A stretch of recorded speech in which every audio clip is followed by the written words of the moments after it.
The coronavirus pandemic sweeping the world reveals the horrible lack of development of the human species. In less developed countries, the ability to ensure the supply of health care or even clean water, sanitation, and nutritious food is limited. And public health measures taken to halt the spread of the coronavirus are taking an enormous economic toll in those nations. Worldwide, there are 3.3 billion people in the global labor force. Of these, 2 billion, 60%, work in the informal economy. No contract, no pension, no retirement fund, no employer-provided health benefits or safety net. 90% of the informal labor force exists in the developing world. In Africa, 86% of the labor force falls into this informal category.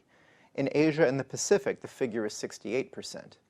The International Labor Organization warned on April 29th that 1.6 billion people worldwide, the vast majority of them in this category, are at immediate risk of losing their livelihoods due to the health responses, the necessary health responses to the pandemic.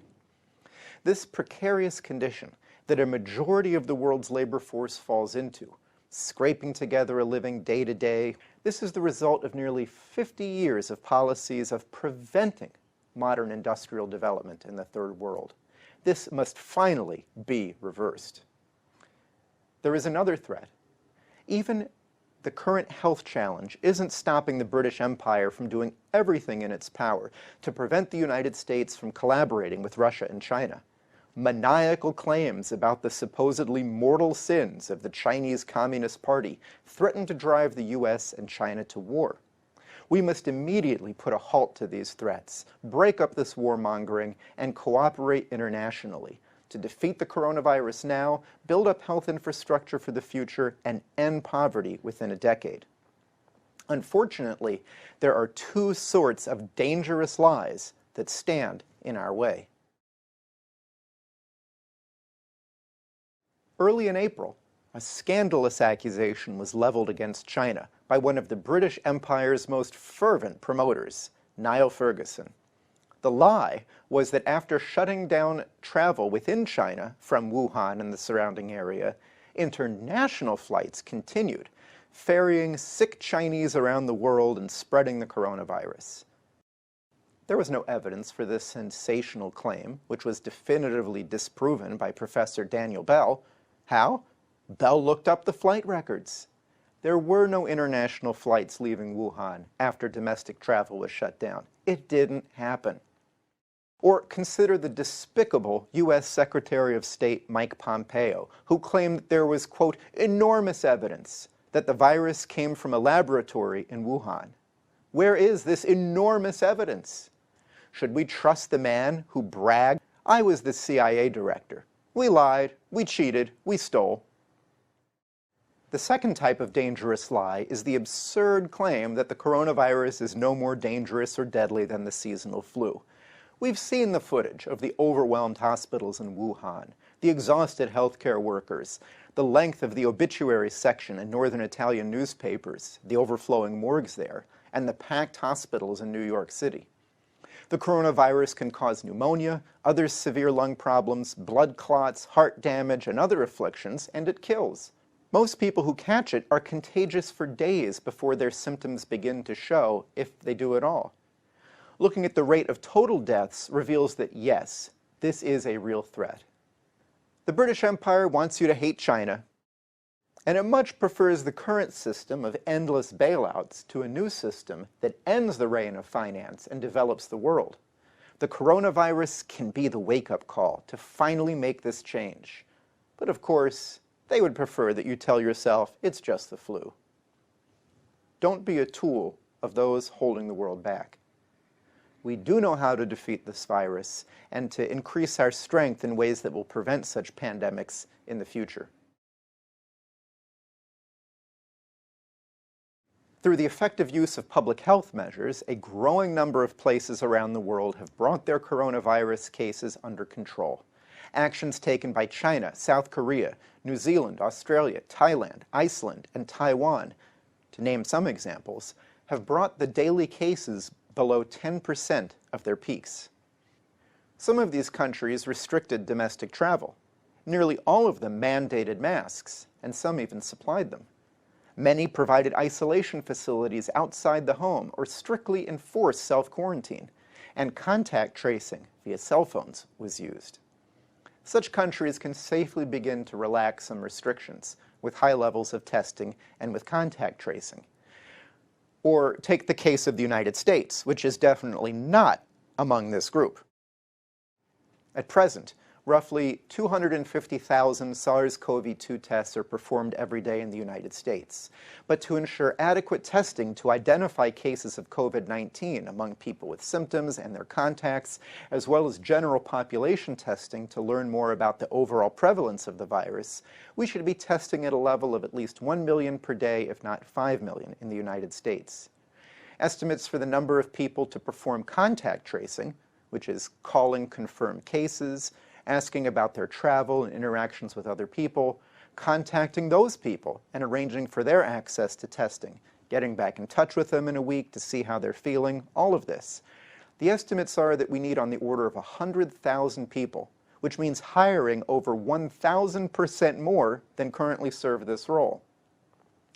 With this infrastructure in place and with cases brought down, along with masks, social distancing, and things like plastic safety barriers for customer service jobs, many of us could go back to work and school, and blanket shutdowns of businesses could end, although large gatherings could still be a bad idea.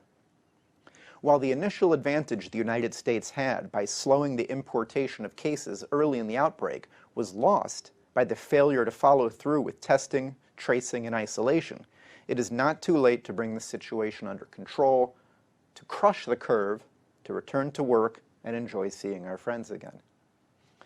By contrast, in the nations of Africa, many of which have begun detecting confirmed COVID-19 cases only relatively recently, the number of cases rose by 42% and deaths by 24% over the last week. While the relative youth of the population of many nations in Africa provides hope that the death toll may be lower than has been experienced in nations such as Italy, the low level of health capacity and health in many nations provides reason for concern. While all nations in Africa have at least some testing kits, and many, many millions more will be needed in the future, access to water and sanitation for hygiene is an issue for many people. Over 300 million face food insecurity in Africa, and poor nutrition leads to bad health. To truly prevent the pandemic from taking a large toll will require not only technological innovation, such as through research on treatments and vaccine development, but a significant investment in producing adequate PPE, testing kits, medical equipment, sanitation supplies, and more. How about using the Defense Production Act to gear up production to a level that will allow significant export for other nations? What we most need is to work together. We must have cooperation, not conflict, between the United States, China, Russia, and India. We must defeat the efforts led by the British Empire to decouple the United States and China, or to foster animosity and raise the threat of war. To ensure that the world is never again terrorized by such a threat, we should commit in short order to achieve the following. We need an economic platform that can support excellent health, basic economic infrastructure throughout the globe, water treatment, sanitation and wastewater treatment, transportation, electricity, and so on. We need the complete elimination of poverty, complete. This will require industrialization and development supported by and able to support that infrastructure network. We need the following public health measures. We need a universal influenza vaccine. This will require significant public funding. Antivirals verified to be effective against a range of coronaviruses, developed and stockpiled in advance. A platform for the speedy production of vaccine, antiviral, and monoclonal antibody candidates when new pathogens are identified in the future. An order of magnitude leap in the production of PCR testing equipment. To make all of this possible requires a new Bretton Woods, new international agreements on economic development in the model of Franklin Roosevelt's anti-colonial outlook at the end of World War II, as advanced by the studies and proposals of Lyndon LaRouche. We will overcome the coronavirus, and we will ensure that this never happens again. And we must work to protect ourselves against other threats in the future, such as the fact that one day a dangerously large asteroid will almost certainly strike the Earth. Have we developed space defenses? Do we have nuclear fusion-powered rockets? So ask yourself, are we developing that amazing new world we'd like to see in 50 years? Or are we seeking out escapist entertainment? Engage your efforts with us to build a new paradigm of economic growth and understanding among people. It is absolutely required. Please sign the Schiller Institute's petition, like this video, subscribe, and leave your feedback and thoughts in the comments below.